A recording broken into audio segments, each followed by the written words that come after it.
FIFA club বিশ্বকাপের group পর্বে Real মাদ্রিদের সঙ্গে ড্র করে চমক দেখিয়েছিল সৌদি ক্লাব আল হিলাল। এবার তারা জন্ম দিল বড় অঘটনের। ম্যাচের আগে যা ছিল অভাবনীয়, অনেকের সুদূর কল্পনাতেও ছিল না, সেটি রচিত হলো ক্লাব বিশ্বকাপের মঞ্চে। রূপকথার জয়ে ম্যানচেস্টার সিটিকে বিদায় করে কোয়ার্টার ফাইনালে পৌঁছে গেল আল হিলাল।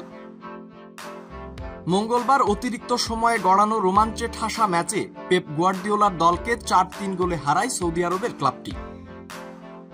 অরল্যান্ডোর ক্যাম্পিং ওয়ার্ল্ড স্টেডিয়ামে বল নিয়ন্ত্রণে রাখা, গোলে শট, সব পরিসংখ্যানে অনুমিতভাবেই বিশাল ব্যবধানে এগিয়েছিল ম্যানচেস্টার সিটি। কিন্তু আল হিলালের কাউন্টার অ্যাটাক ফুটবলের সামনে পরাস্ত হয়েছে সিটিজেনরা।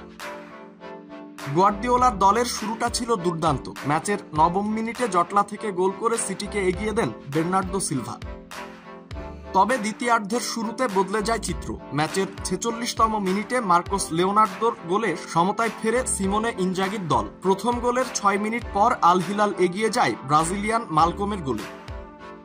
তবে এই লিড বেশিক্ষণ ধরে রাখতে পারেনি সৌদি ক্লাবটি। ম্যাচের 55তম মিনিটে আর্লিং হল্যান্ডের গোলে সমতায় ফেরে সিটিজেনরা। বান্ডেল থাকলে প্রতি সেনমানিতে টাকা বাঁচবে। বিকাশ সেনমানি বান্ডেল কিনে জিতুন প্রতি লেনদেনে। এরপর পাল্টাপাল্টি আক্রমণে জমে ওঠা ম্যাচে নির্ধারিত সময়ে গোল পায়নি কোনো দল। 2-2 গোলে ড্র ম্যাচ গড়ায় অতিরিক্ত সময়ে।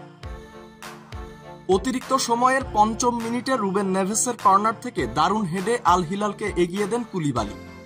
ম্যানচেস্টার সিটি সমতা টানে আবার। 104তম মিনিটে গোছানো আক্রমণ থেকে বল জালে জড়ায় ফিল ফোডেন। এরপর ম্যাচের 112তম মিনিটে মার্কোস লিওনার্দো নিজের দ্বিতীয় গোল করে এগিয়ে দেন হিলালকে। এরপর আর ম্যাচে ফিরতে পারেনি গুয়ার্দিওলার দল। অবিশ্বাস্য এক জয়ে ইতিহাস গড়েই মাঠ ছাড়ে আল হিলাল।